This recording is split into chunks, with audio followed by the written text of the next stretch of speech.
कर दो मीटिंग। शुरू करें? हाँ, अभी ज्यादा लोग तो नहीं हैं, लेकिन फिर भी आप शुरू कर दो क्योंकि टाइम बहुत हो रहा है। हाँ, लगभग 3:15 बज रहे हैं जी, तो शुरू करो। थैंक यू दीदी। आज की वेबिनार में हम अपने वेबिनार में आए हुए सभी अतिथियों का बहुत बहुत स्वागत करते हैं और तहे दिल से उनका बहुत बहुत स्वागत करते हुए आज हमारे बीच बहुत से विभागों से, बहुत से क्षेत्र से बहुत सारे अधिकारी जुड़े हुए हैं। उनको इसलिए आज के वेबिनार के लिए बहुत ही सराहनीय कार्य हर क्षेत्र में कर रहे हैं। तो मेरी आवाज आ रही है? आ रही है, कट रही है बीच बीच में।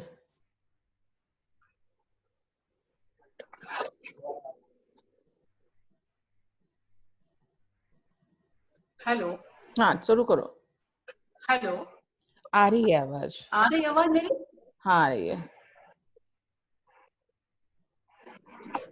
थैंक यू दी। आज के वेबिनार में आए हुए सभी अतिथियों का हम बहुत बहुत तहे दिल से स्वागत करते हैं।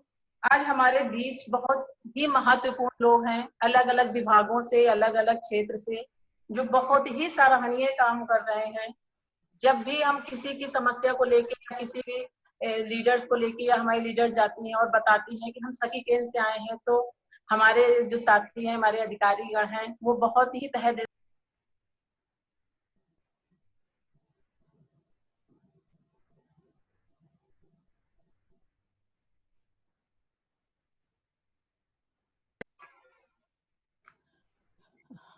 सॉरी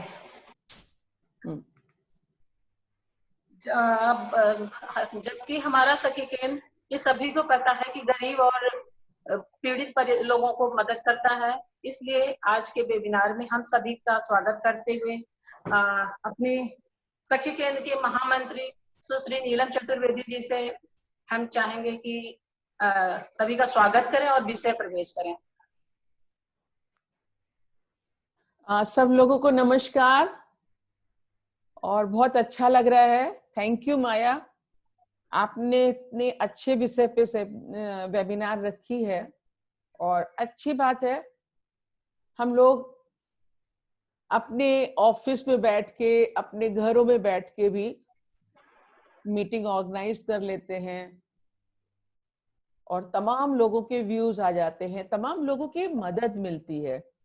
अभी जैसे पिछली जो वेबिनार थी तो उनमें सभी में कोर्ट में बहुत सारे हमारे जो एडवोकेट हैं, उन्होंने जो हमारे क्रिटिकल केसेस इसमें आए थे उन सब की मदद कर रहे हैं और फ्री ऑफ कास्ट कर रहे हैं।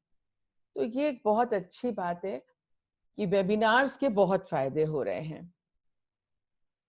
और आज की जो वेबिनार है वो इसलिए और भी बहुत महत्वपूर्ण है क्योंकि अप्रैल में भी बहुत सारी योजनाएं आई थी, मई में भी बहुत सारी योजनाएं आई थी और अगस्त में भी बहुत सारी योजनाएं आई। हमारी नई शिक्षा नीति जो आई है वो बहुत महत्वपूर्ण इसलिए भी है कि पहले जीडीपी का 3% सिर्फ शिक्षा के ऊपर खर्च होता था, लेकिन अभी जो नई पॉलिसी है उसमें जस्ट उससे डबल 6% शिक्षा नीति में खर्च होगा। और बहुत सारी योजनाएं हैं। पोर्टल सिस्टम है।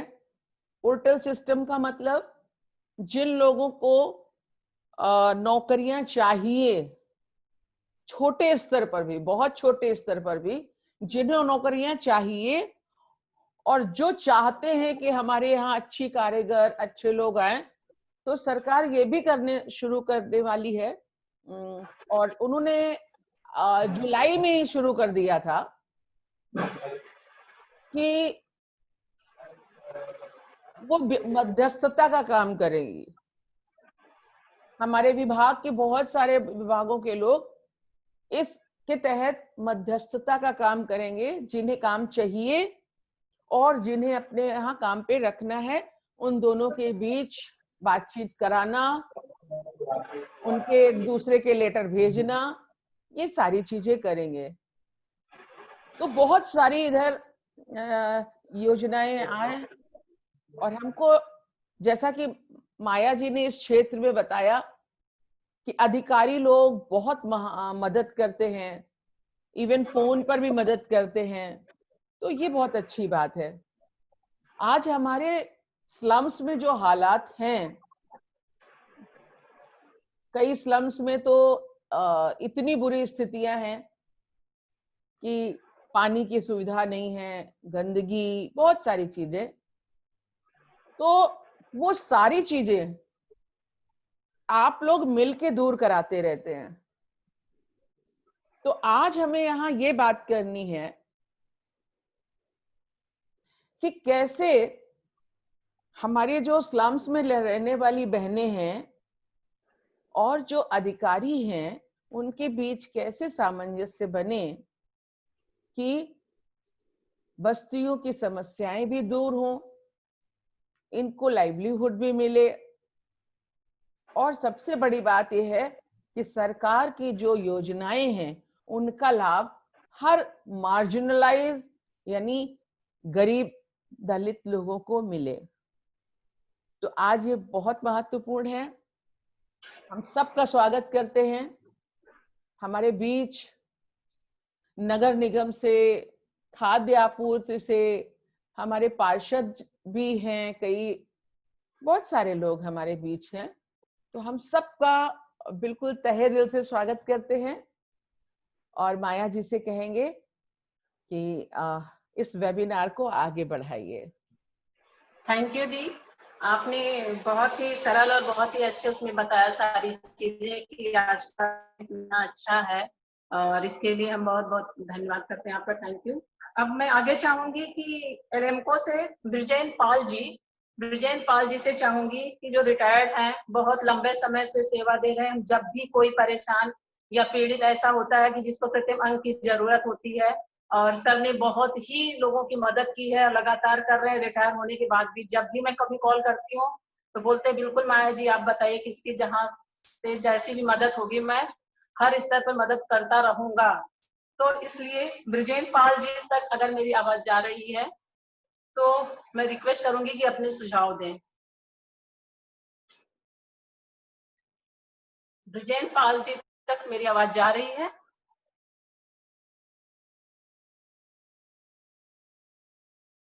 एलएमको से ब्रिजेन पाल जी।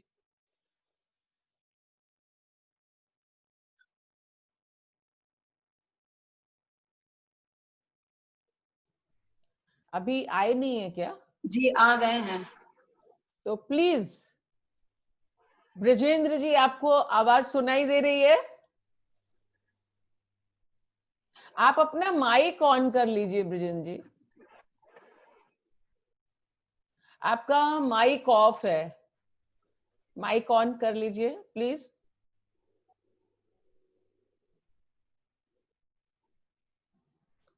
ब्रजेंद्र जी, आपका माइक ऑफ है।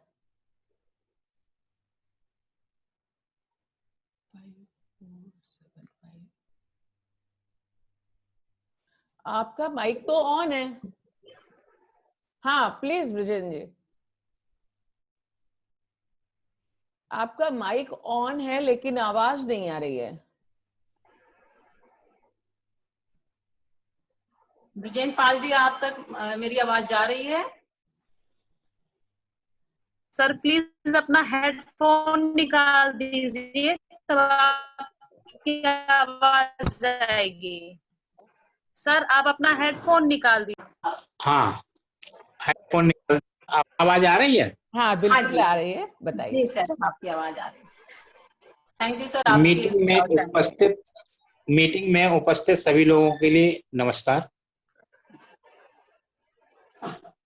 उपस्थित सभी लोगों के लिए नमस्कार। नमस्कार नमस्कार। अच्छा, हमारे यहाँ पर दिव्यांग जनों के हितार्थ काम होता है।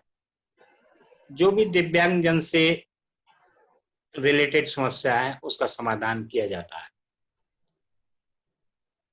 हमारे आर्टिफिशियल लिम्स में यहाँ पर जो कृत्रिम अंग बनाए जाते हैं उसमें आर्थोटिक लोअर है, प्रोस्थेटिक अपर है, प्रोस्थेटिक लोअर है, यानी जो कैलिपर जिन लोगों को लगता है पोलियो के केसेस में या जिनका एम्पुटेशन है उनके लिए बिलो नी एम्पुटेशन दिया जाता है, अबव नी है तो अबव नी दिया जाता है। ट्राईसाइकिल्स हैं, वैसाखी है, एक्सल, और ये आपका स्टिक है, सॉफ्ट कॉलर है, हियरिंग एड है। और जिन दिव्यांगजनों की डिसेबिलिटी जो है 80% से अबव है, 80% और 80% से अबव है, उन लोगों के लिए मोटराइज्ड ट्राईसाइकिल भी उपलब्ध आते हैं। आवाज आ रही है आपके पास? हेलो, आवाज आ रही कैसे? आपकी आवाज आ रही है, आवाज आ रही है, आवाज आ रही है लेकिन थोड़ा कम आ रही है, नेटवर्क आपका थोड़ा सा डिस्टर्ब कर रहा है। अच्छा, तो जो दिव्यांगजन 80% या 80 से अबव है उनके लिए मोटराइज्ड ट्राईसाइकिल भी उपलब्ध कराते हैं। एलिम्को के लिए केवल 10,000 रुपए इनकी पावर में है और मोटराइज्ड ट्राईसाइकिल है वो 37,000 की है। तो उसके लिए 25,000 का अप्रूवल मंत्रालय देता है, हमारा ministry of social justice and empowerment, और बाकी 12,000 रुपए का है वो एमपी लेट फंड से, विधायक निधि से दें या सांसद निधि से दें तो फ्री ऑफ कॉस्ट अवेलेबल हो जाती है। और बाकी इस विषय में जो लोग की आय 15,000 रुपए से कम है उनको फ्री ऑफ कॉस्ट अप्लायंसेस दिया जाता है। 15,001 से 20,000 तक जिनकी आय है उनको 50% कॉस्ट अप्लायंसेस का पे करना पड़ता है। अब 20,000 वो उनको फुल कॉस्ट देना पड़ेगा। अब उनकी बेसिक नीड पर निर्भर करता है। जब वो आते हैं तो हमारे यहाँ असेसमेंट होता है, उसमें देखा जाता है what type of appliances needed to the disabled person, तो वो उनको रिकमेंड किया जाता है। और उसके लिए उनको फ्री ऑफ कॉस्ट जो देते हैं उनके लिए 4 कागज की जरूरत पड़ती है। 2 फोटो जिनमें विकलांगता दिखती हो, 1 आधार कार्ड की फोटोकॉपी, 1 आय प्रमाण पत्र, वो चाहे तहसीलदार से बना हो या सांसद से बना हो या ग्राम प्रधान ने बनाया हो, आय प्रमाण पत्र उनके द्वारा जो बनता है वो लगता है। और जो ये देते हैं सीएमओ के यहाँ से बोर्ड बैठता है, विकलांगता सर्टिफिकेट मिलता है, वो 4 कागज प्रस्तुत करने होते हैं, रजिस्ट्रेशन हो जाता है और उनका काम विधिवत होता है। और कोई जानकारी चाहिए हो तो इस विषय में पूछ सकते हैं।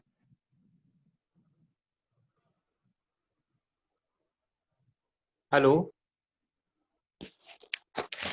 आवाज आ रही है? आपकी आवाज आ रही है। हमारे बीच कई सारी हमारी लीडर्स हैं और भी संगठन से लोग हैं। अगर किसी को कोई आपसे सवाल है तो पूछ सकते हैं। बिल्कुल पूछ सकते हैं। कोई कुछ पूछना चाहता है? मेरा एक सवाल है। हेलो, हाँ बोलो बोलो, सुनाई दे रहा है। जो दिव्यांगजन हैं जिनके पास सर्टिफिकेट 40% या 60% से कम है और उनको किसी तरह का कोई जो गवर्नमेंट की तरफ से पेंशन वगैरह भी नहीं मिल रही है, क्या ऐसे लोगों के लिए किसी तरह की कोई योजना है क्या विभाग की तरफ से? जो दिव्यांगजन का पेंशन का काम है वो आपका कचहरी में एक है, कोषागार बोलते हैं, वहां पर उनके फॉर्म भरे जाते हैं। पेंशन से संबंधित का कार्य हमारे एलिम्को से नहीं होता है। और जो वृद्धा पेंशन का है, जो सीनियर सिटीजन में जिन लोगों को दी जाती है पेंशन, वो विकास भवन यहाँ गीता नगर क्रॉसिंग के अपोजिट में बना हुआ जीटी रोड पर, वहां पर उनको दी जाती है, फॉर्म भरा जाता है। ये दिव्यांगजन का फॉर्म ऑनलाइन भरा जाता है और उसी पे कार्रवाई होती है। वो कचहरी में कोई जो ट्रेजरी बोलते हैं उसके सामने वहां पर उनका ऑफिस है। तो पेंशन का कार्य वहां से देखा जाता है। हम सर वो मुझे पता है, लेकिन बेसिकली जो 40% से नीचे लोग हैं, हाँ क्योंकि उनको पेंशन भी नहीं मिलती है और उन्हें रोजगार भी लोग नहीं देते क्योंकि वो फिट नहीं है पूरी तरह से। तो उन लोगों के सामने जो प्रॉब्लम आती है, मैं जानना चाहती हूँ क्या उनके लिए कोई योजना है क्या? नहीं, उनके लिए तो भाई हमारे यहाँ कोई योजना नहीं है। अच्छा, ठीक है सर, शुक्रिया। बाकी तो पेंशन विभाग।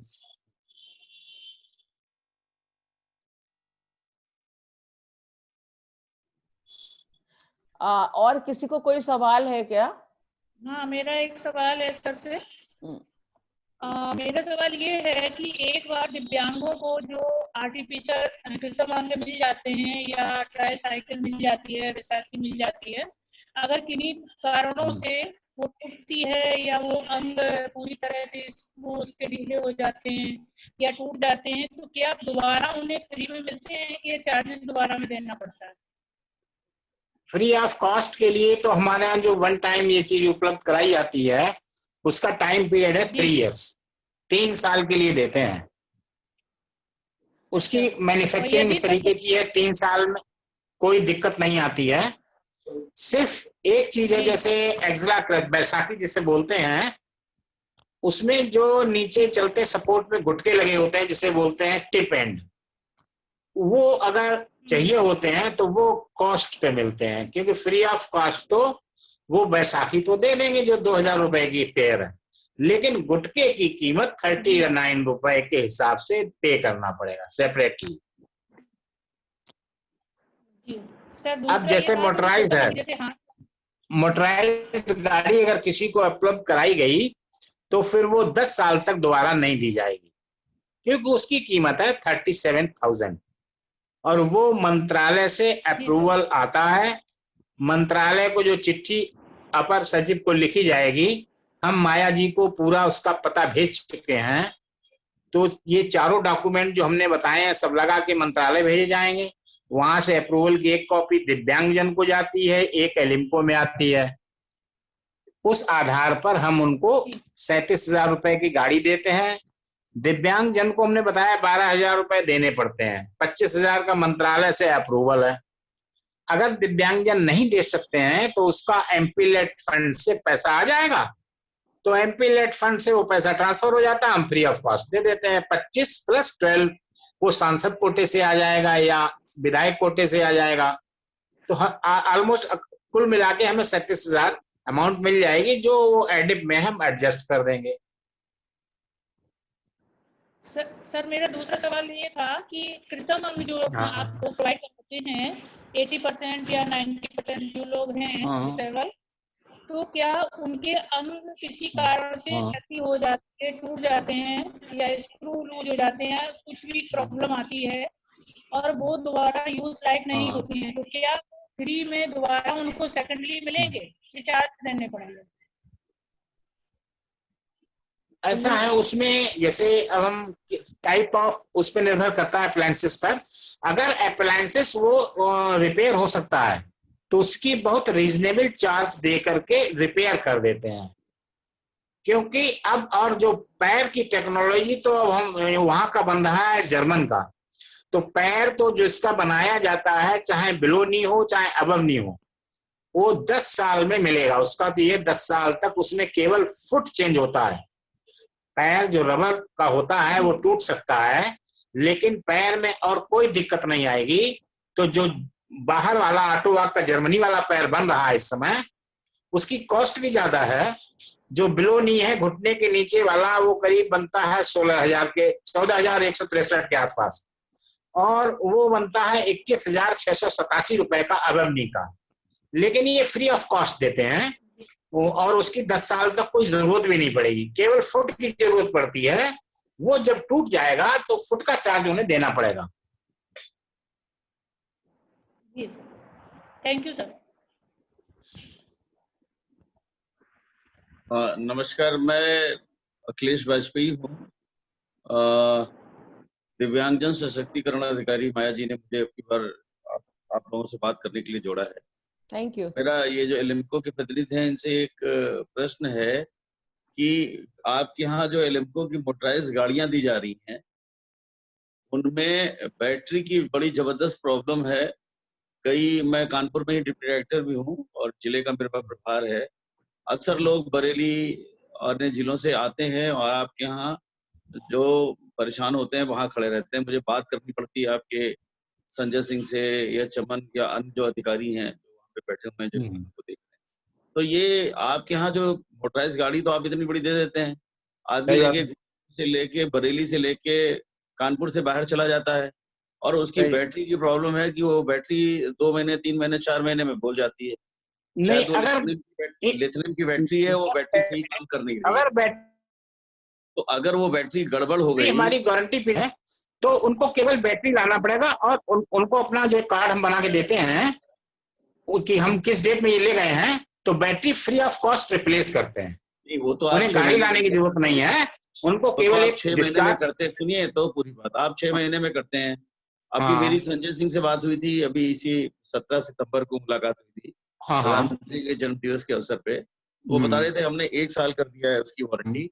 लेकिन आप ये समझिए एक दिव्यांग अगर गोरखपुर से बैटरी लाद के लाएगा और वापस ले जाएगा तो कितनी समस्या आएगी। तो बैटरी की क्वालिटी इंप्रूव करने के लिए तो कुछ करिए भाई साहब। हाँ नहीं, कोशिश तो खैर बहुत की गई थी। अब देखो उस पर चल रहा है, जितना डे बाई डे इम्प्रूवमेंट के लिए चल रहा है, लेकिन कोई बैटरी ऐसी नहीं है जो आपकी 2 या 3 साल तक जल्दी कारगर हो। हम लोग इन्वर्टर में, कार में, किसी भी चीज में इस्तेमाल करते हैं, आप देखते ही होंगे। तो वो किसी भी चीज में बैटरी कम से कम 3 साल चलती है। आपकी बैटरी बन नहीं पाएगी, ड्राई बैटरी। आपकी बैटरी 6 महीने भी नहीं चलती, समझिए उस बात को। आपने बहुत 6 महीने नहीं चलती तो गलत है, 1 साल तक तो। आपने बहुत अच्छा प्रश्न उठाया है। हम लोग भी लिख के देंगे ऑर्गेनाइजेशन की तरफ से सरकार को, बिल्कुल सही मोशन, कि उसकी जो बैटरी है उसको इम्प्रूव की जाए और अच्छी ब्रांडेड बैटरीज लगाई जाए। एक्चुअली क्या है ना, जो दिव्यांग बाहर से आता है ना, जो लेके तो चला जाता है बाहर, या आप कहीं कैंप करते हैं इलाहाबाद में या बनारस में, जाके आप वहां बांट आते हैं, उसके बाद जब उसकी बैटरी खराब हो जाती है तो वो परेशान घूमता है। बिल्कुल सही। बैटरी का वहां पे कोई वहाँ कोई दौरा नहीं है, ना बनारस है, ना इलाहाबाद है, ना बरेली है, ना जौनपुर है। फिर उस आदमी को एलिम्को ही आना पड़ता है। बिल्कुल। और एलिम्को परेशान होता है वो। हम लोग अभी कई बार इधर लोग आए और फिर मुझे आपके एलिम्को से टाई अप करना पड़ा कि इनकी बैटरी ठीक करवा। बिल्कुल नहीं, आपकी बात से मैं एग्री, आपका बहुत सही है। और हम लोग भी माया इस ध्यान रखना, हम लोग इस पॉइंट्स को लिख के और सरकार को देंगे। बिल्कुल दीजिएगा। नेक्स्ट माया, एक तो हमारे यहाँ मैनेजिंग डायरेक्टर को आप दे सकते हैं इसकी कॉपी। बहुत अच्छा। संजय सिंह जी वो डिप्टी जनरल मैनेजर है, और हमारे पवन कुमार जी जो हैं लेफ्टिनेंट कर्नल रिटायर्ड, वो जनरल मैनेजर मार्केटिंग है। आप हमारे CMD साहब को दे सकते हैं और इसका मंत्रालय को भी दे सकते हैं, ministry of social justice and empowerment के लिए। तो वो वाजिब बात है, बिल्कुल सही बात है। दिव्यांग जन का तो ख्याल रखना एक तो बहुत अच्छी चीज है। बिल्कुल। माया जी कहाँ हैं आप? माया, माया आपका माइक ऑफ है। Thank you sir.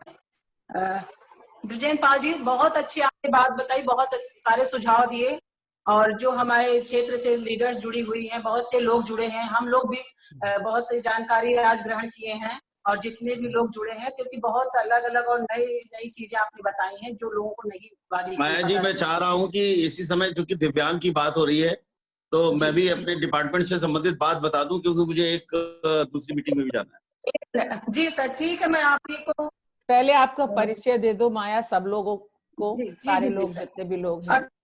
जी जी जी जी अखिलेश वाजपेयी जी हैं, दिव्यांगजन सशक्तिकरण विभाग से हैं, उप निदेशक हैं।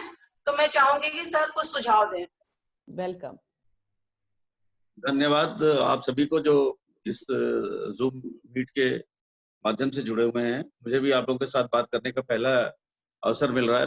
आवाज आ रही है ना आप सबके पास? जी जी जी जी आ रही है आवाज। जैसा कि अभी एलिम्को के प्रतिनिधि हैं जो भूपेन जी, इन्होंने बहुत अच्छी जानकारी दी, और कानपुर के निवासियों के लिए एक बहुत बड़ा सौभाग्य भी है कि आपके नगर में एलिम्को जैसे ही एक गवर्नमेंट ऑफ इंडिया, भारत सरकार का एक उपक्रम मौजूद है। इसकी वजह से कानपुर के दिव्यांग जन को उपकरण बहुत आसानी से और सुलभ तरीके से प्राप्त हो जाते हैं। और एलिम्को का में डेली, जैसा आपने बताया, डेली इनके यहाँ असेसमेंट्स की व्यवस्था है। आदमी जाता है और उसको अगर वो अपने जो पेपर्स इन्होंने बताए लेके जाता है, वहां मिल जाते हैं। इसके अतिरिक्त एलिम्को तो दिव्यांगजन को उपकरण दे ही रहा है।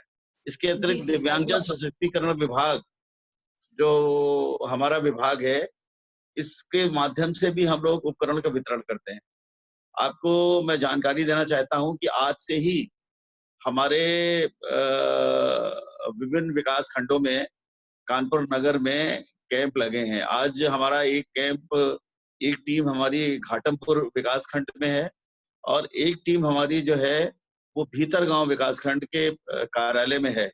वहां पर हम दिव्यांग जनों को का असेसमेंट कर रहे हैं और उन्हें हम जो है, क्योंकि जो दूरस्थ के दिव्यांगजन हैं वो पहुंच नहीं पाते हैं, तो हमारा प्रयास रहता है कि हम अगर विकास खंड स्तर पर कैंप लगाएं तो जो दिव्यांगजन हमारे वंचित रह जाते हैं, नहीं आ पाते हैं, नहीं शहर तक नहीं आ पाते, लिंको तक नहीं पहुंचा पाते, उनको हम उपकरण दे सकें। तो आज हमारे 2 कैंप लगे हुए हैं। कल हमारा पतारा और सरसौल में कैंप है।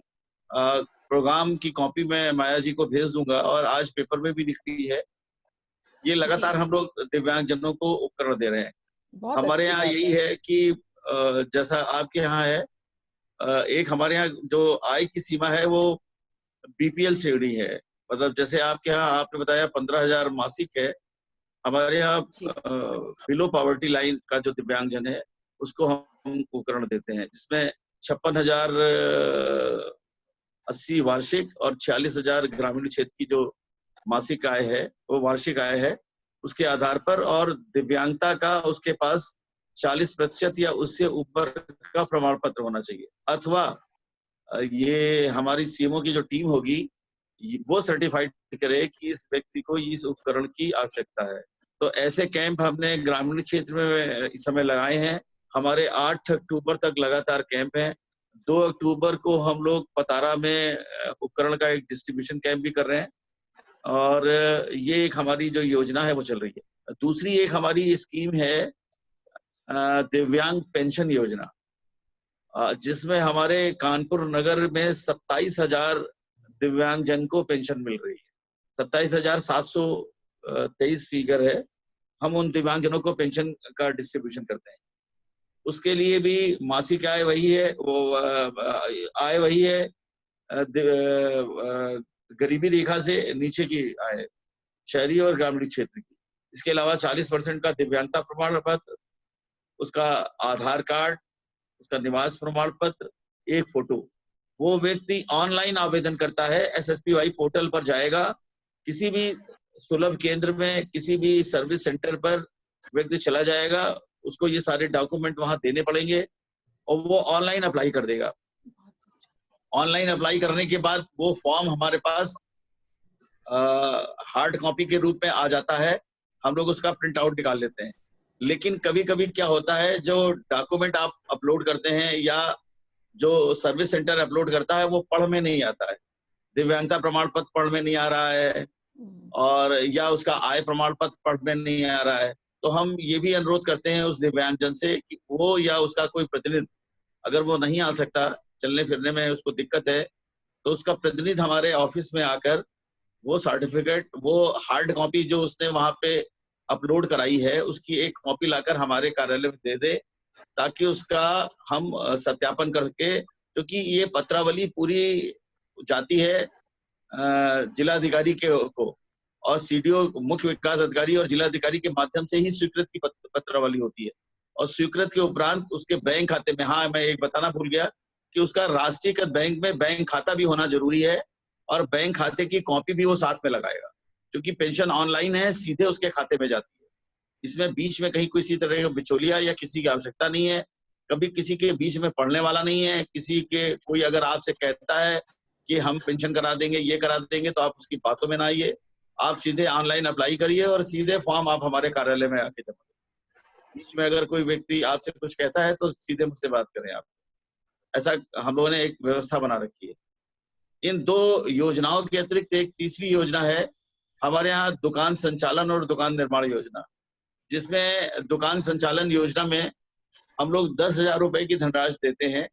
वो ऐसे दिव्यांगजन को देते हैं जो अपना छोटा मोटा रोजगार करना चाहते हैं, मतलब समाज की मुख्य धारा में जुड़ना चाहते हैं, हम उन्हें देते हैं। जिनके कोई ठेला लगाना चाहता है, कोई कुंटी लगाना चाहता है, कोई अपना फल की दुकान लगाना चाहता है, कोई बूट पॉलिश का काम करना चाहता है, तो चूंकि 10,000 बहुत ज्यादा अमाउंट नहीं, उसमें 2,500 रुपए अनुदान है और 7,500 रुपए की धनराशि जो है वो ऋण के रूप में है, जो 4% साधारण ब्याज में उसको वापस करनी है। वो अभी नहीं देनी होती है, वो ऋण स्वीकृत होने के बाद, क्योंकि ऋण स्वीकृत की पत्रावली भी CDO-DM तक जाती है। जब वो ऋण स्वीकृत हो जाता है उसके उपरांत जो है उस व्यक्ति को से एक हम बॉन्ड भराते हैं और बॉन्ड भरने के बाद हम उसे वो पैसे की धनराशि उसको ट्रांसफर करते हैं 10,000। उसमें 2,500 उसे वापस नहीं करना है और 7,500 रुपए की उसकी किस्त बंध जाती है। उसका चालान के माध्यम से वो ट्रेजरी में, कोषागार में उसको पैसे को जमा करता है। एक हमारे यहाँ योजना है जिसमें हमारे पास दिव्यांगजन नहीं आ रहे हैं और ये एक ऐसी योजना है, इसका लाभ हम दिव्यांगजन उठा नहीं पा रहे हैं, या तो कुछ हमने कई बार समाचार पत्रों के माध्यम से, जनप्रतिनिधियों के माध्यम से उसको निकलवाया, लेकिन उसका लाभ लोग ले नहीं पा रहे। ये एक शादी विवाह प्रोत्साहन योजना है। इस योजना के अंतर्गत अगर कोई दिव्यांगजन किसी सामान्य से, मतलब अगर कोई लड़का दिव्यांग है किसी सामान्य लड़की से, या कोई लड़की दिव्यांग है सामान्य लड़के से, या लड़का और लड़की मतलब पति और पत्नी दोनों दिव्यांग हैं और शादी करते हैं, तो शादी के उपरांत हम उन्हें प्रोत्साहन की धनराशि देते हैं।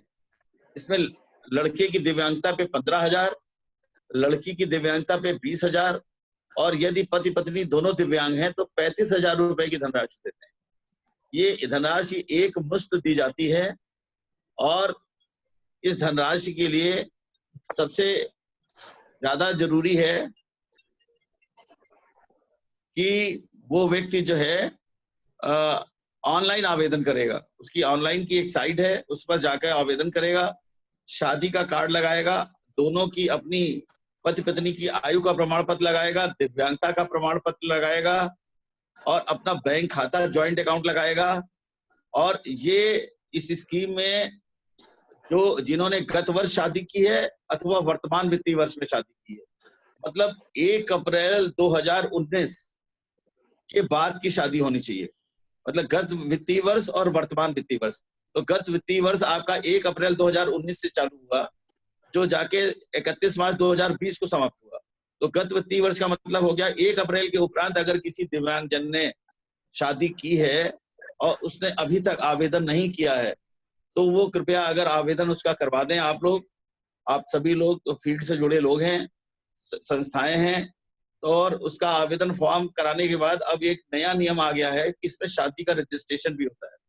वो रजिस्ट्रेशन रजिस्ट्रार विभाग से होता है। ये फॉर्म भी हमारे यहाँ ऑनलाइन भरा जाता है और इसको अप्लाई करने के बाद आप जो है उसको जब आप अप्लाई कर देंगे उसके बाद हम शादी का रजिस्ट्रेशन, या तो आप अप्लाई करके वो कागज अपलोड कर दे, या आपको अगर कोई दिक्कत आ रही है तो हमारा स्टाफ जाकर आपका ये दिव्यांग शादी का मैरिज रजिस्ट्रेशन करवा देगा। और ये एक बार कर देने के उसके बाद हम लोग उसको यहाँ से वेरीफाई करके उसको हम लोग यहाँ पे लॉक कर देते हैं। लॉक करने के बाद वो मुख्यालय चला जाता है और सीधे लाभार्थी के अकाउंट में वो धनराशि 20,000, 15,000, 35,000, अगर पति पत्नी दोनों हैं तो 35,000 उसके खाते में पहुंच जाती है। तो इसमें हमारे पास आवेदन फॉर्म नहीं आ पा रहे हैं।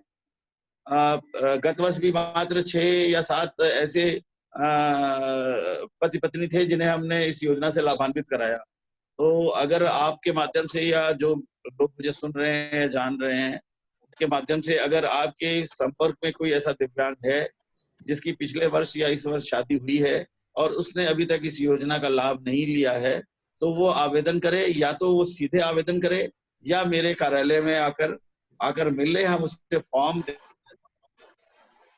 देगा कि कैसे उसको आवेदन करना है। ये 4-5 हमारी जो मुख्य स्कीमें हैं, दुकान निर्माण हो गया, कृत्रिम उपकरण हो गया, शादी हो गया, और ये इसके अतिरिक्त जो है बहुत सी, और एक सबसे जरूरी योजना हम और बताना चाहते हैं, जो आपके माध्यम से हमें मौका मिला बताने का। एक हम लोग universal ID card, UDID card एक बन रहा है, वो बहुत जरूरी कार्ड है सभी दिव्यांगजन के लिए। यूडीआईडी कार्ड, उस कार्ड के बगैर अगर आप दिव्यांग हैं तो भी आप बस में सफर नहीं कर सकते, आप किसी योजना का लाभ नहीं उठा सकते। ये कार्ड भारत सरकार के द्वारा बनाया जा रहा है और इसका कार्य सीमो के द्वारा हो रहा है, मुख्य चिकित्सा अधिकारी वो इस कार्य को देखते हैं। और उसके लिए भी ऑनलाइन साइट है, उस साइट पर जाके आप कार्ड को अपलोड करेंगे, वहां सबमिट हो जाएगा। उसके बाद सीमो साहब के यहाँ से उसको, सीमो के यहाँ एक मेडिकल टीम बनी हुई है, वो आपके सर्टिफिकेट को वेरीफाई करेगी और वेरीफाई करके उसको अपलोड कर देगी।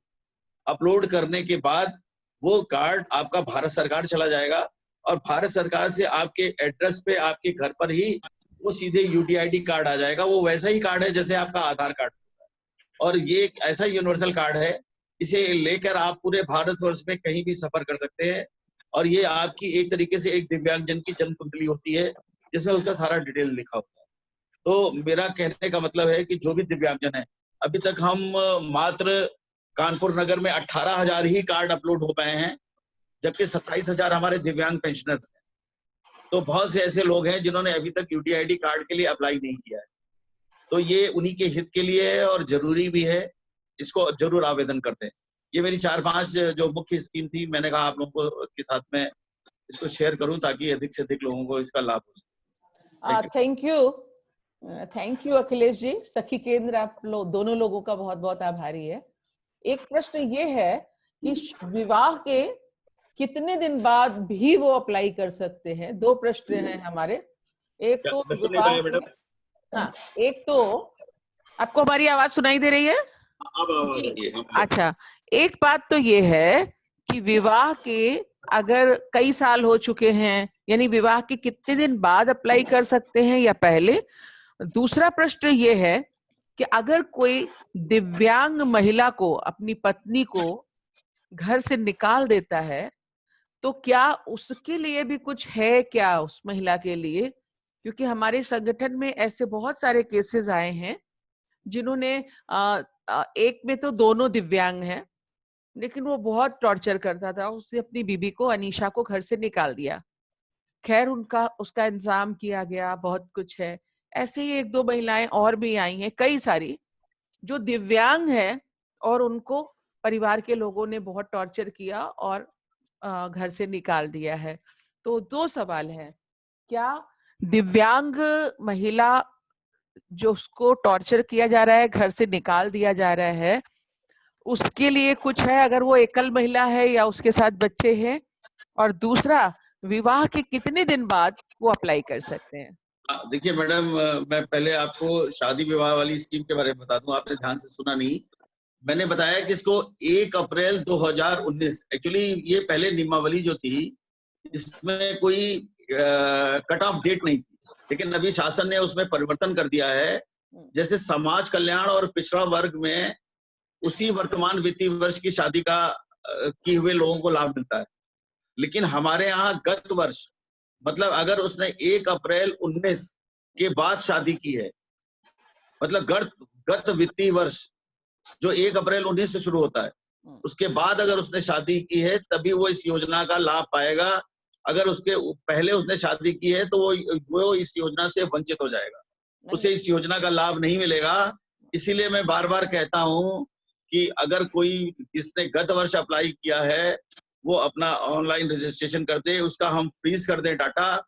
अगर मान लीजिए बजट नहीं भी होगा तो अगर उसका डाटा फ्रीज रहेगा तो उसको अगले साल भी पैसा मिल जाएगा। तो 1 अप्रैल 19 के बाद जिसने भी शादी की है वो अप्लाई कर सकता है। जहां तक दूसरा आपका एक प्रश्न था कि अगर कोई दिव्यांग पीड़ित महिला है जिसके पति ने निकाल दिया ये वो, तो देखिए इसके लिए कई चीजें हैं। एक तो ये कि हमारा एक आयुक्त दिव्यांगजन का कार्यालय है, जो उत्तर प्रदेश में जो दिव्यांगजन अधिनियम है हमारा 2016 दिव्यांगजन संरक्षण अधिनियम बना है, जो पहले 2011 में था, अभी वो रिवाइज होके 2016 में पास हुआ है। इसमें दिव्यांगजनों को बहुत सारे अधिकार दिए गए हैं, उनकी सुरक्षा, उनकी सामाजिक सुरक्षा, उनकी भागीदारी, उनके लिए व्यवसाय, हर तरह का अधिकार दिया गया है। तो एक तो फोरम ये है कि जो हमारे जिलाधिकारी होते हैं वो अपर दिव्यांगजन अधिकारी होते हैं, अपर दिव्यांगजन आयुक्त होते हैं, वो पदेन अधिकारी होते हैं हमारे डीएम साहब। तो अगर उसे कोई दिक्कत है तो वो डीएम साहब को आवेदन दे सकता है। अगर किसी भी दिव्यांगजन को किसी भी तरह की कोई कष्ट है, चाहे उसके परिवार से हो, अक्सर मेरे पास ऐसे मामले आते हैं कि साहब एक दिव्यांग ने किसी ने जमीन हड़प ली, किसी ने उसकी दुकान छीन ली, या किसी ने उसके साथ दुर्व्यवहार किया, तो हम लोग संबंधित थाने को डीएम साहब के थ्रू जाते हैं, या किसी को नौकरी से निकाल दिया। अभी हाल ही में एक मामला आया था उसको नौकरी से निकालने का, तो बाकायदा डीएम साहब के यहाँ उसके कोर्ट में उस संबंधित विभाग के अधिकारी को बुलाया गया था। ये आपके कानपुर का ही जो आर्मी एरिया का जो वहाँ का प्लेस है, वहाँ के स्कूल से एक दिव्यांगजन को निकाल दिया गया। तो बाकायदा उसको हम लोगों ने जिलाधिकारी के यहाँ एज ए सम्मन भेज के बुलवाया था और उस पर कार्रवाई की गई। और अगर उसको लगता है कि उसकी सुनवाई यहाँ नहीं हो पाती, तो हमारा लखनऊ में उत्तर प्रदेश दिव्यांगजन आयुक्त हैं श्री एस.के. श्रीवास्तव महोदय, वो पहले मेंबर सेक्रेटरी थे आरसीआई के, उस समय आयुक्त थे हमारे। तो इसका ऑफिस निशादगंज में। तो कोई भी दिव्यांगजन अगर किसी भी तरह की समस्या से ग्रसित है तो वहां अपना वो आवेदन देगा, वहां से सीधे उसके ऊपर कार्रवाई के लिए लिखा जाएगा। जो विभाग, जो व्यक्ति उसको परेशान कर रहा होगा, संबंधित थाना, संबंधित विभाग, उसको सीधे नोटिस जारी किया जाएगा। अब ऐसे लोगों को विभाग के द्वारा क्या वित्तीय सहायता दी जाती है, इसके संबंध में मैं आपको बता दूं, हमारे यहाँ दिव्यांग पेंशन योजना है, तो हम उसे दिव्यांग पेंशन दे देंगे। अभी हाल ही में एक मामला डीएम साहब के पास आया था, वर्तमान डीएम को, कि एक ब्लाइंड व्यक्ति है घाटमपुर का, उसकी बेटी उसके साथ ज्वाइंट अकाउंट होल्डर है और वो खाते से पेंशन नहीं निकालने दे रहे, डिस्प्यूट हो गया। तो डीएम साहब ने उसको सॉल्व करा के उसका नया खाता खोल दिया, जिसमें अब हम दोबारा नए खाते में पेंशन भेज रहे हैं। तो कोई भी दिव्यांगजन हमारे पास या जिलाधिकारी के पास आता है तो हम लोग कोशिश करते हैं कि उसकी प्रॉब्लम को सॉल्व करें।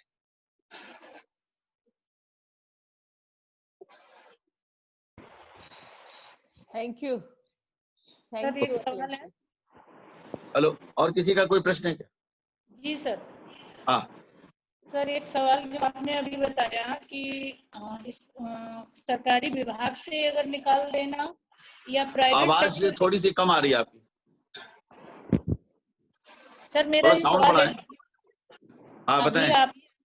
आपने अभी ये बताया कि किसी भी दिव्यांग को यदि सर्विस से कोई निकाल देता है सेक्टर से, तो उसके लिए कार्रवाई डीएम के यहाँ दे सकते हैं प्रार्थना पत्र। यदि कोई प्राइवेट सेक्टर से निकाल देता है, प्राइवेट नौकरी से निकाल देता है, तो उसके लिए भी वही चीजें लागू है क्या?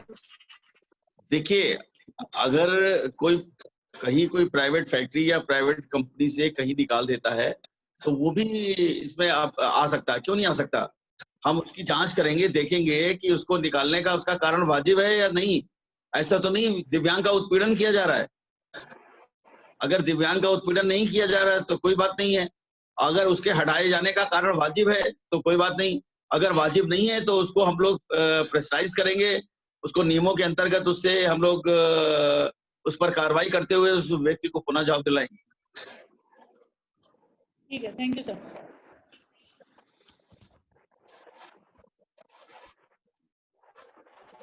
Thank you Akhilesh ji, okay. बहुत बहुत धन्यवाद। आपने बहुत सारी योजनाएं के लाभ बताए जो कि विकलांग साथी हमारे हैं, बहन और भाई, क्योंकि जिनके बारे में हम लोग को बहुत सारी जानकारी नहीं थी, लेकिन आपने इतनी सरल और सहज उसमें बता दिया भाषा में कि सभी लोग अच्छे से समझ गए होंगे कि उनके लिए क्या क्या लाभ है और किस किस तरीके से वो किसी बिचौलिया के बीच में ना भटके, चलो यहाँ भरा दे, इतना पैसा लगेगा, उतना पैसा लगेगा। वो डायरेक्ट आपके यहाँ संपर्क कर सकते हैं और वो लाभ उठा सकते हैं। एक चीज और बताऊंगा कि मेरा कार्यालय जो है, जैसा अभी सिंह साहब बता रहे थे, भूपेंद्र जी, ये ओल्ड कलेक्ट्रेट, पुरानी कचहरी में जिला दिव्यांगजन सशक्तिकरण अधिकारी का कार्यालय है। ये जो ट्रेजरी के बगल में मेरा ऑफिस है, तो वहां कभी भी कार्य दिवस में 10 से 5 आ जाएं, और कार्यालय का चाहे तो नंबर नोट कर लें, 305039 305029 3050 हेलो 05 12 305 जी 305029 जी। हाँ, ये मेरे कार्यालय का नंबर है। कोई भी व्यक्ति कार्यालय में संपर्क कर सकता है। और जैसे मैंने बताया कि आज से इधर मेरे कैंप भी लगातार चल रहे हैं। अभी मैं माया जी को व्हाट्सएप पे डाल दूंगा अपने सारे कैंप्स की डिटेल। तो जो दिव्यांगजन अभी किसी तरह का उपकरण चाहते हैं, वो इन कैंपों में भी जाकर इसका लाभ उठा सकते हैं, जो ग्रामीण क्षेत्र के हैं। तो आपके जो भी आपके संगठन के लोग अगर ग्रामीण क्षेत्र से जुड़े हुए हैं, तो वो वहां पे कृपया इसका प्रचार प्रसार करा दें, ताकि उन दिव्यांगजनों को इसका लाभ मिले। जी सर, थैंक यू सर। हमारे यहाँ संगठन से हम लोग यहाँ की कम से कम 60 से 70 बस्तियां कवर कर रहे हैं, और पूरा कानपुर हमारे इमरजेंसी हेल्पलाइन से लेके और हम लोग अलग-अलग। मैडम, मैं एक चीज आपसे और भी चाहता हूँ, अगर आप लोग स्लम से जुड़े हैं तो डूडा के साथ आप लोगों का बड़ा अच्छा टाई अप होगा। जिला परियोजना अधिकारी जो डूडा होता है, उससे आपका अच्छा, वर्मा जी से अच्छा टाई अप होगा। तो मैं ये चाहता हूँ कि अगर आप लोग अपने स्लम्स में कोई कैंप कराना चाहते हैं इस तरह का, जिसमें आप उपकरण के लिए असेसमेंट कर लें, या पेंशन फॉर्म भरवाने के संबंध में, या शादी के संबंध में, तो जो एरिया या कहीं कोई सामुदायिक केंद्र जो अच्छी जगह हो, वो शहरी क्षेत्र में अगर आप हमें 2-3 जगह ऐसी चिन्हित करके दे दें, और वहां के लोगों में आप अच्छा प्रचार प्रसार करा दें, जहाँ पे बैठने वगैरह की व्यवस्था हो, लोग दिव्यांगजन आ सके। तो मैं अभी मेरे कैंप लगे हुए हैं 8 अक्टूबर तक। अगर आप मुझे 1-2 दिन में इस तरह की जानकारी दे दें, तो 8 अक्टूबर के बाद हम चाहते हैं कि आपके स्लम्स एरिया में भी 1-2 हम कैंप आयोजित कर देते हैं। उन कैंप्स में हम उपकरण के संबंध में भी फॉर्म भरवा देंगे, और जो हमारी अदर स्कीम्स हैं हम उनके भी फॉर्म भरवा देंगे। जी। तो अगर आप चाहती हैं कि कोई कैंप आपके स्लम्स एरिया में हो जाए, शहरी क्षेत्र में, तो आप अभी हमसे तुरंत इस तरह का संपर्क कर लेंगी, और हमें 8 अक्टूबर के बाद बता देंगे। तो आप हमें जगह बता देंगे, तो हम उस कैंप में कर देंगे, और कोशिश करेंगे उस कैंप में सीडीओ और डीएम साहब को बुला। जी सर, आप चाहें तो आप इस तरह का एक कैंप बहुत जल्दी अपने क्षेत्र में लगवा दें। जी सर, इसी तरीके की समस्याओं के समाधान के लिए आज हम लोगों ने इस वेबिनार का आयोजन किया है सर। और मुझे बहुत खुशी हो रही है कि आज आप लोग इतनी महत्वपूर्ण बात बता रहे हैं, क्योंकि हम लोगों को भी जर्नल से चीजें पता थी कि बस पेंशन का फॉर्म भरवा दिया जाए, या कृत्रिम अंग कुछ भी हो तो वहां से एलएमको से ले लिया जाए। लेकिन आज आपने इतनी महत्वपूर्ण जानकारी दी। हम लोग तो इस जानकारी ग्रहण कर ही ले रहे हैं, लेकिन हमारे जो लीडर्स एक बस्ती से कुछ लीडर जुड़े हुए हैं, वो अपनी पूरी बस्ती में इसका जानकारी देंगे सर। और हम इससे पहले मैडम लखनऊ में ही पोस्टेड रहा हूँ, और डूडा के साथ स्लम एरिया में मैंने बहुत सारे कैंप किए हैं, और एक स्लम एरिया को कवर किया है। तो अगर आप कानपुर में चाहें तो आप 2-4-6 कैंप हमारे साथ करा सकते हैं। बिल्कुल सर, हम पूरा प्रयास करते हैं। इसके बाद हम तुरंत की कोशिश करते हैं कि 4-4, 5-5 बस्ती एक जगह कवर करने की कोशिश करेंगे कैंप के माध्यम से। और आप स्लम एरिया में सामुदायिक केंद्र जरूर बने होंगे, उन सामुदायिक केंद्र वगैरह में आप एक कैंप आयोजित करा दें, हम कर दें। जी, कहीं पर सामुदायिक केंद्र है, कहीं पर कुछ ऐसी व्यवस्था है कि कहीं ऐसे ही कमरे हैं। सामुदायिक केंद्र नहीं मिल पाएंगे तो स्कूल वगैरह मिल जाएंगे, स्कूल वगैरह हैं, प्राइमरी स्कूल है, मिल जाएंगे। कोई दिक्कत होगी तो मैं बीएसए को और डीएम साहब को सबको पत्र लिख दूंगा, वो सारी व्यवस्था हो जाएगी। बस आप स्थान चिन्हित कर लें, और हम योजना इस लोगों को अवेयरनेस। जी सर, क्योंकि अक्सर लोग एक परेशान रहते थे कि हम अगर एक पेंशन के लिए फॉर्म भरते हैं तो वो लोग कहते हैं इतना पैसा लगेगा, कोई कहता है इतना भरोगे से ये मिलेगा तभी मिलेगा।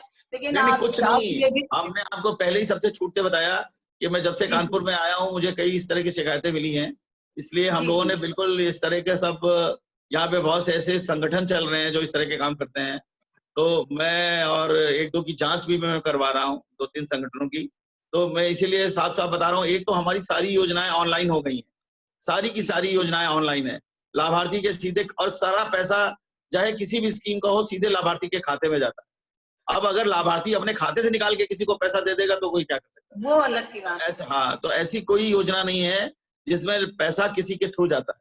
और इसीलिए मैं कह रहा हूँ कि हम आपके एरिया में कैंप करेंगे, तो उस एरिया में आप दिव्यांगजन को इकट्ठा करें, क्योंकि बहुत से ऐसे दिव्यांगजन हैं जिनके यूनिवर्सल आईडी कार्ड नहीं बने हैं, यूडीआईडी कार्ड, जो दिव्यांगजन को बनवाना बहुत जरूरी है। ये उन्हीं की सुविधा के लिए है, वरना उनको ना तो बस की यात्रा का लाभ मिलेगा, ना रेलवे की यात्रा का लाभ मिलेगा, ना अन्य योजनाओं में लाभ मिलेगा।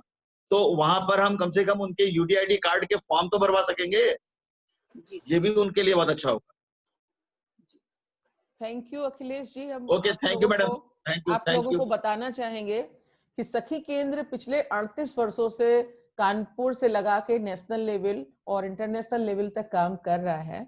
और सबसे जो महत्वपूर्ण बात है कि अब तक लगभग 38,600 महिलाओं के साथ जो हिंसा के केसेस हैं उनको डील कर चुका है, जिसमें से 23,000 लोगों की समस्या सॉल्व कर चुके हैं और तमाम कोर्ट की प्रोसीजर में चल रहे हैं। इसी तरह हम लोग बस्तियों में जो बुनियादी जरूरतें हैं उनको पूरा करने के लिए कार्य कर रहे हैं। अभी फिजिकली चैलेंज लोगों के लिए हम लोगों ने एक कानपुर में IPPL कराया था, जिसमें 126 प्लेयर्स आए थे और बहुत सारी जो बच्चियां थी जो क्रिकेट खेलने के लिए पहली बार उन्होंने अपना शहर पार किया था।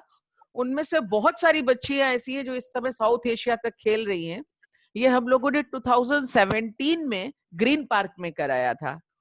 और हम लोग लगातार जो फिजिकली चैलेंज लोग हैं उनके लिए वर्कशॉप करते रहते हैं, सरकार से तमाम डिमांड्स करते रहते हैं, उनके लिए एडवोकेसी, लॉबिंग सब कुछ करते रहते हैं। तो हम लोग जो सखी केंद्र है वो पहली बात तो हमारे संगठन में अगर कहीं एक भी पता चल जाता है कि किसी भी महिला ने किसी को भी लाभ दिलाने के लिए, स्कीम का लाभ दिलाने के लिए या किसी चीज के लिए कोई भी फायदा लिया है कैश काइंड में, तो उसको हम लोग उसी समय पनिश करवाते हैं। और आप लोगों से भी यही कहेंगे, हमारे संगठन में कोई ऐसा नहीं हो सकता, लेकिन अगर बस्ती से कोई लीडर या कोई आपके यहाँ ऐसी जाती है और आपको पता चल जाता है तो आप ऑर्गेनाइजेशन में जरूर इन्फॉर्म करिए। अच्छा लग रहा है आप लोगों से बात करते हुए, आप इतना समर्पित भाव से कार्य कर रहे हैं। माया जी आप आगे चलाइए। जी जी, थैंक यू दीदी। और अखिलेश जी का तो मैं बहुत तहे दिल से धन्यवाद दे रही हूँ, कितनी सारी जानकारी उन्होंने दी। इसी के साथ हम चाहेंगे योगेश श्रीवास्तव जी जलकल विभाग से, नगर निगम से हैं, जो सचिव हैं और बहुत ही मदद करते हैं। कहीं पर भी हम लोग किसी फोन से भी अगर कांटेक्ट करते हैं तो तुरंत उस क्षेत्र के अधिकारी को कांटेक्ट करके और मदद करने की कोशिश करते हैं। तो अगर योगेश जी तक हमारी आवाज जा रही है जो जलकल विभाग से हैं, योगेश श्रीवास्तव जी।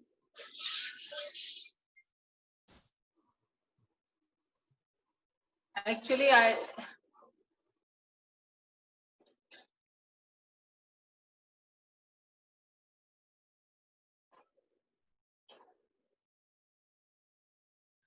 माया जी, योगेश जी तो नहीं दिख रहे हैं, ये विवेक कुमार शुक्ल जी दिख रहे हैं।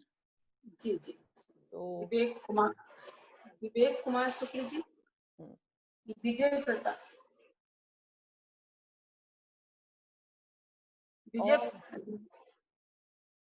और देखो कोई है, हमें एक्चुअली बहुत सारे नाम ऐसे हैं ना कि उनका फोन नंबर इसमें दिख रहा है, नाम नहीं दिख रहा है, इसलिए समझ में नहीं आ रहा है।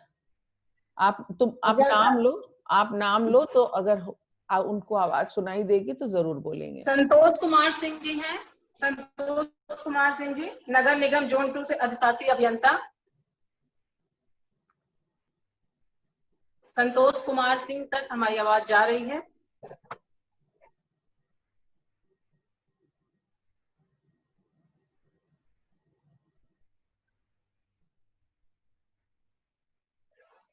नहीं है शायद। विजय प्रताप सिंह जी हैं, विजय प्रताप सिंह नगर निगम जोन 2 से जेई हैं।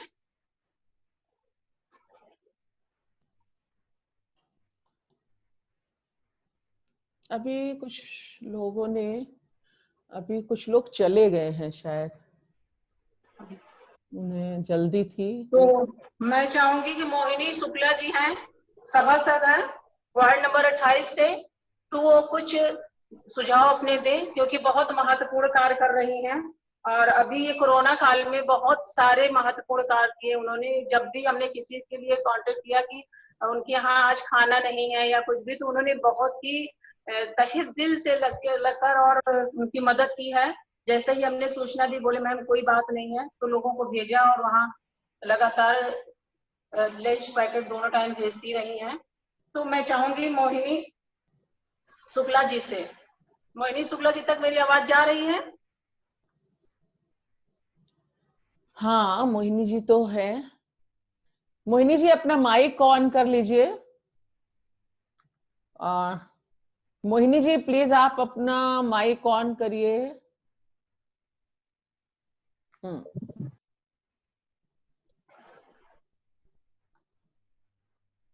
मोहिनी जी तक मेरी आवाज जा रही है?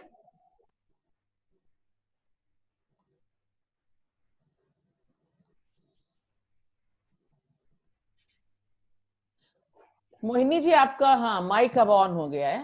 प्लीज मोहिनी जी बताइए। मैम, जो हमारे क्षेत्र में जो समस्याएं थी वो तो हम समस्याएं सॉल्व करते हैं, लेकिन आप लोग की तरफ से थोड़ी सी वो हो जाती है कि कहते हैं और वहां से कुछ सुनवाई नहीं होती है। हेलो जी, हाँ बोलिए बोलिए। हाँ मोहिनी जी आप बोलिए।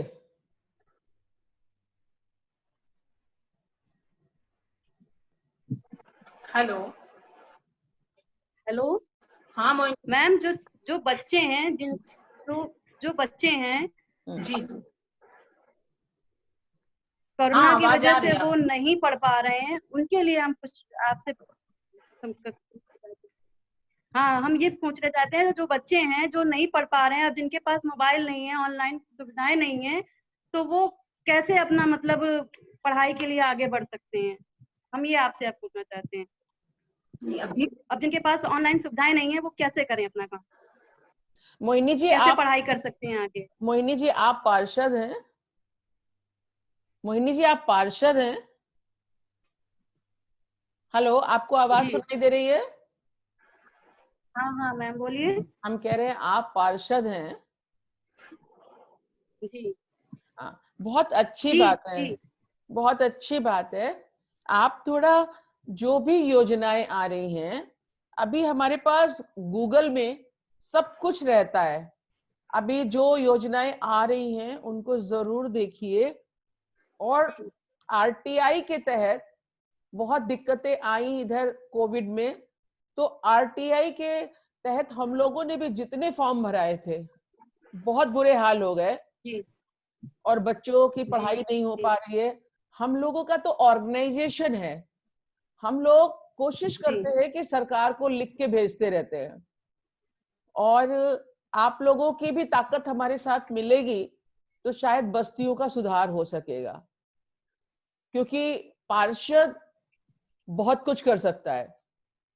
पार्षद को जहां संगठन की जरूरत है मैम हम लोग आपके साथ हैं, और कोशिश यही करिए कि संगठन जो उस एरिया में काम कर रहा है आप मिलके सरकार से, क्योंकि जो नई शिक्षा नीति बनी है, अभी जो नई पॉलिसी आई है, अभी वो जुलाई से लागू कर दी है उन्होंने, लेकिन जब तक आप लोग कोशिश नहीं करोगे मिलके, हमारा संगठन और आप मिलके जब तक कोशिश नहीं करेंगे तब तक उसका लाभ नहीं मिल पाएगा। ना तो आरटीई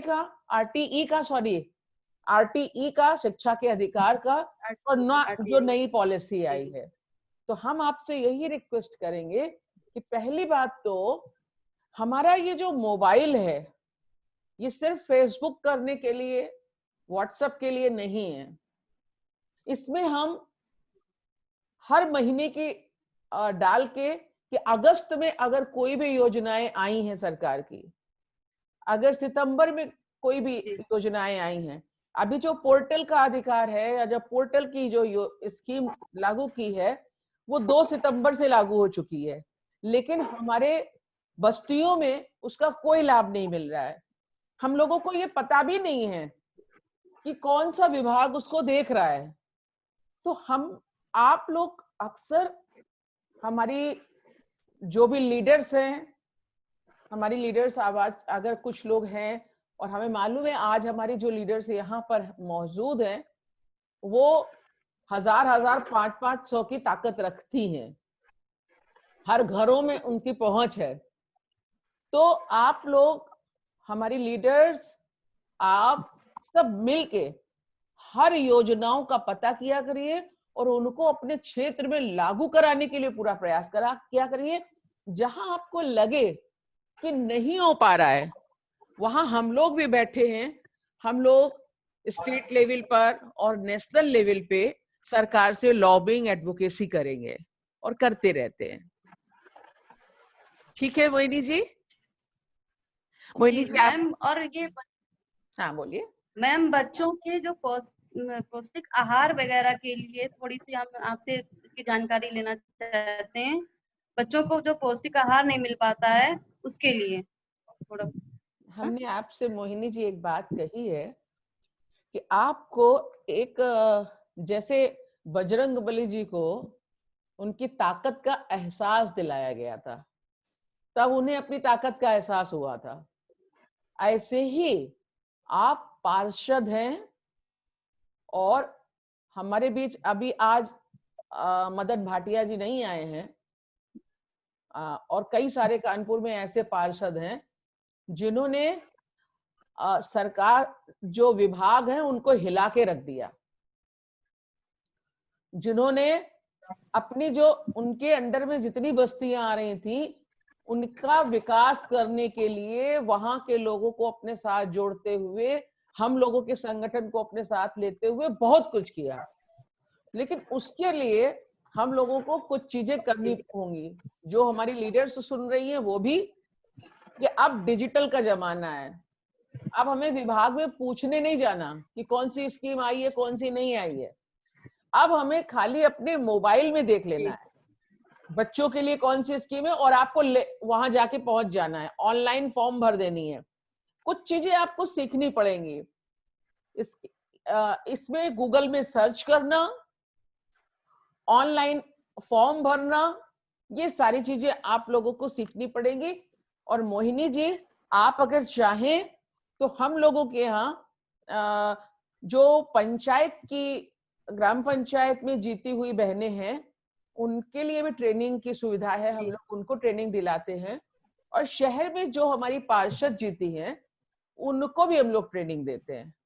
तो अगर हम लोगों ने पुलिस को भी ट्रेनिंग दी है कई बार 4-4 दिन की, कई विभागों में जाके, आरबीआई में भी ट्रेनिंग देते हैं, sexual harassment at the work place जो प्रिवेंशन एक्ट है उसको लेके भी। तो मोहिनी जी, अगर आप चाहें तो आप और शहर की कुछ पार्षद मिलके आप 2 दिन की अगर हमारे यहाँ ट्रेनिंग ले लेंगी तो शायद आप बहुत कुछ अपने क्षेत्र के लिए कर पाने में सक्षम होंगी। ठीक है? ठीक है, okay ma'am. Thank you ma'am. Thank you Mohini ji. अब हम चाहेंगे कि ग्रीश चंद्रा जी सभासद हैं, उन पर मेरी आवाज जा रही है। ग्रीश चंद्रा जी सभासद।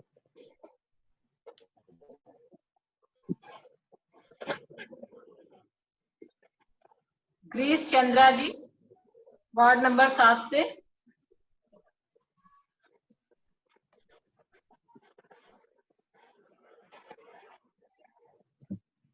हेलो,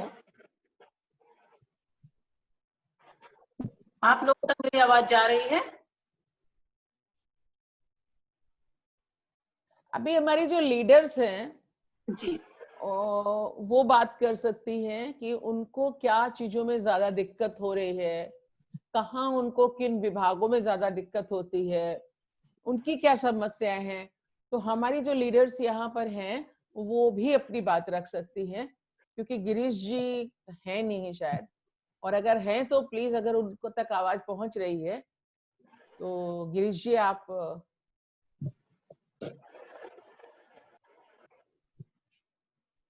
मनीष मिश्रा जी हैं क्या?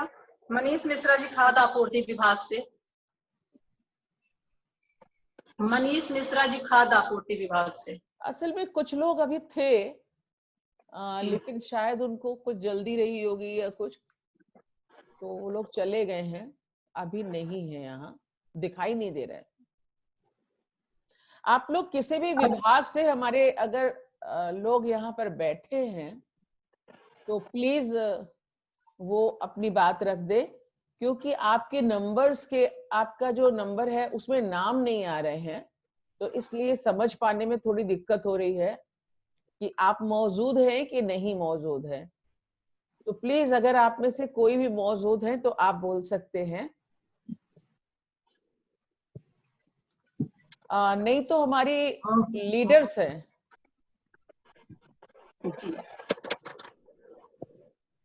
वो जी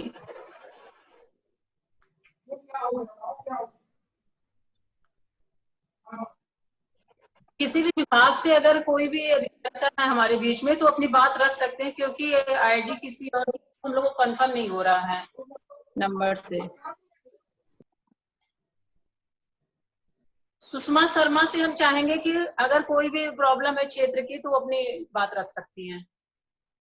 सुषमा शर्मा।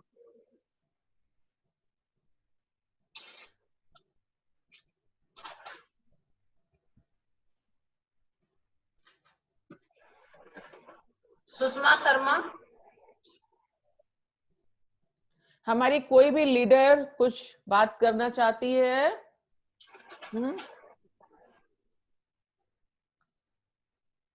कंचन, कंचन लता।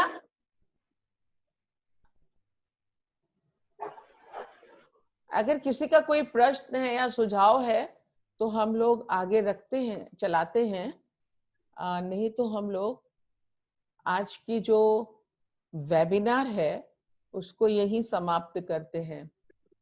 कोई है क्या? Hello ma'am. हाँ, नमस्ते। हाँ काजल बोलो। जी मैम, वो मुझे मेरी गली में नाली की समस्या ज्यादा है। नाली का पानी पूरी गली में, सड़कों में भरा पड़ा है। छोटे छोटे बच्चे खेलते हैं उसी में, गंदे पानी में, और ये इतनी बीमारियां फैली हुई हैं, तो हम चाहते हैं आप हम लोग की हेल्प करें। जरूर। कौन से क्षेत्र में रहती हैं आप? कहाँ रहते हो? जी मैम, रावतपुर में।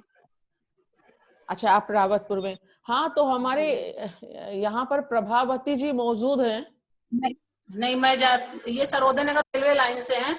अच्छा अच्छा जी।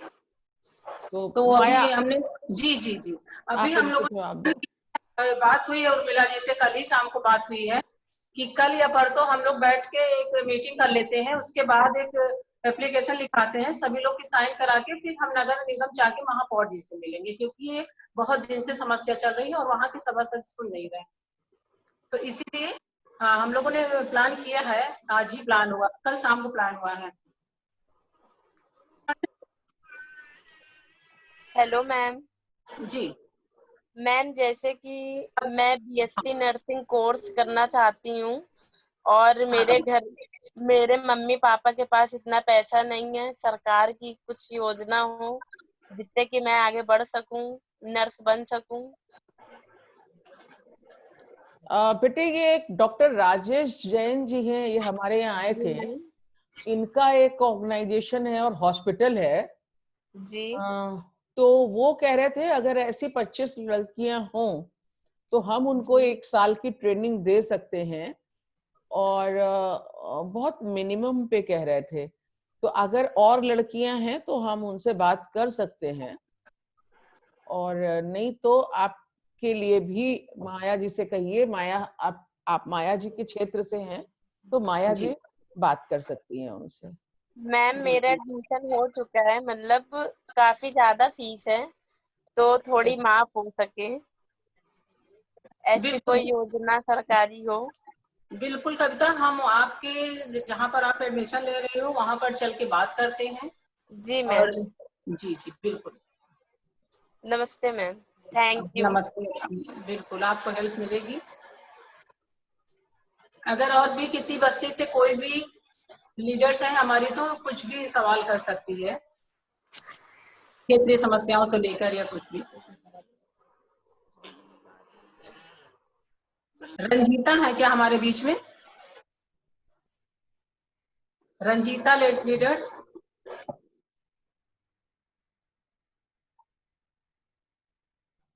माया, हमें लगता है खत्म कर दो। जी तो सब लोगों को बहुत बहुत थैंक्स। अगर किसी की कोई भी सुझाव, कोई भी समस्या, कुछ भी अगर है, आप रख सकते हैं। नहीं तो विजेंद्र जी को, अखिलेश जी को और आप सबको, मोहिनी जी को, सब लोगों को बहुत बहुत थैंक्स। और आज की वेबिनार दिव्यांग जनों के लिए हम लोगों को जितनी ज्यादा आप लोगों ने जानकारी दी है, उसके लिए संगठन आप लोग दोनों लोगों का बहुत बहुत आभारी है। Thank you, thank you. नमस्कार सब लोगों को। नमस्ते मैम। हेलो। हाँ ममता, बोलो। नमस्ते मैम। नमस्ते मैम, एक्चुअली मैं ये माया जी जानती हैं, इनसे मेरा पर्सनली बातचीत होती रहती है। जी। तो मैम, एक्चुअली हम अपने क्षेत्र की समस्या, हमारे यहाँ नाली का भराव था बहुत ज्यादा जी। तो उसको हम लोगों ने फेसबुक पे, मतलब मोहल्ले के 2 लड़कों ने डाला और सभासद जी के पास दिनेश तिवारी जी जो हैं उनके तक भी खबर गई इस बात के लिए, लेकिन उन्होंने कुछ नहीं किया इसके विषय में। जी। तो मोहल्ले के लोगों ने मतलब पैसा वगैरह इकट्ठा करके वहां पे मलबा डलवाया है। और अब प्रॉब्लम वहां पर ये है कि मलबा मतलब इतना ऐसा पड़ा हुआ है, उबड़ खाबड़ बहुत। अब मतलब इतनी तो कोई नहीं कर सकता मलबा डलवाने के बाद भी कि उसकी कुटाई की जाए, फिर उसको प्रॉपर तरीके से मतलब रास्ता बनाया जाए। जहाँ पर हम रहते हैं वहां पर तो वो जो ईंटे वाला पूरा आरसीसी ऐसा बन गया हुआ है, लेकिन बट थोड़ा सा उसी जगह पे ही गली पे बना हुआ है। उसको फेसबुक पे भी कई बार डाला गया, उस समस्या को उठाया, कोई सुनवाई नहीं हुई उस विषय में। तो अब हम चाहते हैं कि थोड़ा सा उस रास्ते पर ध्यान दिया जाए और उसको भी और अच्छे से बनवाया जाए। जैसे कि प्रॉपर सिमरा गांव में हम रहते हैं, वहां पर कुछ गलियों में तो विकास हो गया है, लेकिन कुछ गलियों में विकास नहीं हुआ है। जल भराव वगैरह हो जाता था, नाली का पानी और बारिश का पानी, जिससे मतलब कीचड़ वगैरह हो जाता था वहां पे। तो थोड़ा सा ये भी समस्या है, इस समस्या पे भी थोड़ा सा विचार करें और जो सही लगे वो सुझाव भी दे। और दूसरी हमारी समस्या ये है कि हमारे क्षेत्र में पहले अवैध रूप से बहुत शराब बिक्री हुआ करती थी, तो जिससे कि मतलब वैसे तो थोड़ा सा दूर कराए के पास ठेका था, वहां पर लोग दूर जाते थे लेने के लिए और अवैध बिकती थी वहां पर। तो वो चीज थोड़ा सा मेरे नजर में खटकती थी, लेकिन चूंकि पारिवारिक सपोर्ट ना होने की वजह से हमने अपने हस्बैंड से ही बात किया, तो उन्होंने कहा कि अगर तुम चाहो तो, हालांकि वो भी ड्रिंक करते हैं, लेकिन वो ये कहते थे कि तुम चाहो तो चोरी छिपे अपना इस पे कार्रवाई कर सकती हो। एक्चुअली हम खुले रूप में नहीं कहते थे, क्योंकि मतलब हम नहीं चाहते थे कि कुछ पारिवारिक वैसा हो या मोहल्ले के से कुछ समर्थन ना मिल पाए, तो थोड़ा सा हम भी डरते थे इस बात के लिए। लेकिन अब तो मतलब बिल्कुल मेन हाईवे पे ही जहाँ पे भूसा वाली दुकान है वहां पे ठेका खुल गया है, जिसकी वजह से बहुत ज्यादा परेशानी होती है। अब तो मतलब लोग यहीं से ही खरीद लेते हैं, क्योंकि ठेका है तो यहाँ पर जिस रेट में मिलनी चाहिए उसी रेट में मिलती। पहले तो मतलब थोड़ा सा ज्यादा रेट में मिलती थी तो लोग कम ही लिया करते थे, और उसकी वजह से आए दिन मोहल्ले में लड़ाई झगड़ा बहुत ज्यादा मचा रहता है। तो हम थोड़ा शराब को लेकर के कुछ समस्या है, तो इसका समाधान किया जाए तो बहुत अच्छा रहेगा। हम बहुत परेशान रहते हैं क्योंकि देखिए, आए दिन आपको मोहल्ले में। वहीं के लोगों को, अपने आसपास के लोगों को संगठित करना होगा और माया जी की मदद लेनी होगी अपने क्षेत्र में। जी। और हम सब आपके साथ हैं, लेकिन आपको संगठित होना पड़ेगा। पहले शराब जी का मुद्दा इस तरह का है, या जो भी समस्याएं हैं, वो अकेले अकेले आप बहुत परेशान हैं, और सिर्फ आप नहीं परेशान है, आसपास सब लोग परेशान हैं। तो जिस तरह से अगर झाड़ू की डोरी खोल दी जाए तो वो सब बिखर के सीख बन जाएंगी, और जो सीखें होती हैं उनसे सफाई नहीं हो सकती। उसी तरह अकेले अकेले आप हैं तो आप उतनी ताकत नहीं रखती हैं। जी बिल्कुल। और जब तक सारे लोग जुड़ के अगर एकता के सूत्र में बंध जाते हैं और मजबूत हो जाते हैं, संगठन आपके यहाँ है, अच्छा है, आप लोग काम बहुत कर रहे हो, लेकिन और मजबूत की जरूरत है। जैसे सीकों को बांध दिया जाता है तो सफाई हो सकती है, उसी तरह आप लोग अगर मजबूत हो जाओगे तो आपकी सारी समस्याएं हल हो सकती हैं। जी, वो बात तो मैम आपकी सही है, बिल्कुल हम आपकी बात से भी सहमत हैं, बट बात यही पड़ती है कि अब मान लीजिए हमारे हस्बैंड का हमें सपोर्ट है थोड़ा सा, तो हम थोड़ा बोल भी लेते हैं, रखते भी हैं समस्या, पानी की समस्या या कुछ भी और, लेकिन मतलब और औरतें नहीं इतना, क्योंकि गांव क्षेत्र है, वहां पर इतना सपोर्ट नहीं है उनको परिवार का अपने। कोई बात नहीं, उसके लिए माया जी हैं और लोग भी हैं संगठन के, वो उनको समझाएंगे। आप उनको यही तो अच्छी बात होती है कि जब एक महिला एम्पावर्ड होती है, सशक्त होती है, तो वो दूसरों लोगों को भी सशक्त करती है। तो आपको जहां जरूरत हो आप माया जी का सहयोग ले सकती हैं, और संगठन तो बहुत बड़ा है, तो आप उन लोगों से बात कर सकते हैं। दी बहुत बहुत धन्यवाद। जैसे कि आपने बताया दी कि अकेले कुछ नहीं हो सकता है, तो इसलिए सच बात यही है कि जब तक ये लोग वहां पर एक संगठन मजबूत नहीं बनाएंगे, कुछ महिलाएं इकट्ठा होकर लगातार बातचीत होगी, मीटिंग होगी, उसके बाद ही कोई समाधान निकल सकता है। ये चाहे वो सड़क की समस्या हो, चाहे वो ठेके की समस्या हो, इतनी छोटी ये समस्या नहीं है, समस्या ये बहुत बड़ी है और वहाँ की सभी क्षेत्र के लिए है। लेकिन सिर्फ अकेले चाहे कि हमारे घर के लोग भी ना चाहे और मदद हो जाए, तो ऐसा नहीं हो सकता है। वहां पर धीरे धीरे सबको समझना होगा इस चीज के लिए। तो हम चाहेंगे कि ममता आप थोड़ा सा वहां पर एक ग्रुप तैयार करो, मैं उस क्षेत्र में आती हूँ, मीटिंग करती हूँ, उसके बाद हम लोग चल के अधिकारी के समक्ष प्रार्थना पत्र लगाकर और आपकी मदद करते हैं, और पूरा संगठन आपके साथ है। किसी विभाग से और भी साथी हमारे जुड़े हैं अगर, तो अपनी बात रख सकते हैं।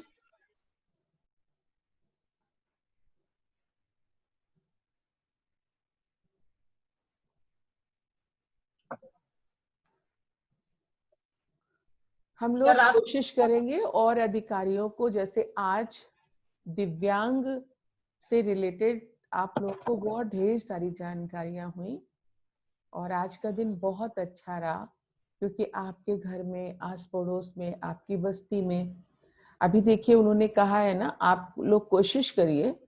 हमको तो याद आ रहा है कि पुष्पा जी अगर यहाँ मौजूद हैं तो सुजातगंज में जरूर एक रख लेना चाहिए, क्योंकि वहाँ काफी लोग हैं इस तरह के। इसी तरह से और भी बस्तियों में।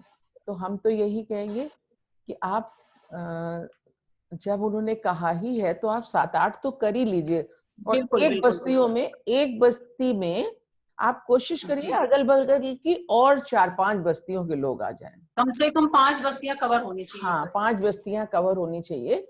तो आप लोग तो पूरे हमें मालूम है सखी केंद्र पूरे शहर में काम कर रहा है, गाँव में काम कर रहा है।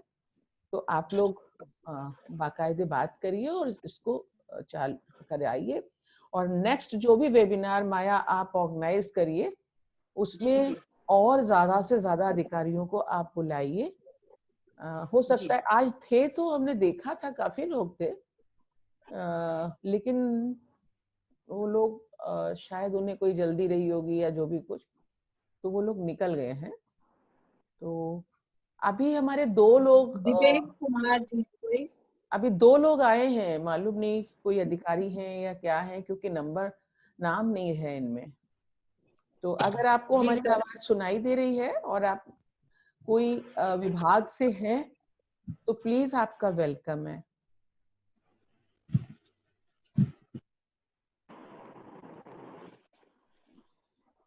नहीं माया, खत्म जी करते हैं। जी दीदी कह रहे हैं अब हम लोग सबसे नमस्कार कर लें। जी बहुत बहुत धन्यवाद। हाय रचना सिंह जी, सब लोगों को, सौम्या को, रचना को, सीमा को, ममता को, पूनम, सब लोगों को, एकता को भी, सब लोगों को थैंक्स, शुक्रिया। और विजेंद्र जी आपको खास तौर पर शुक्रिया, नमस्कार। तो मीटिंग समाप्त करते हैं। Thank you ma'am. Thank you.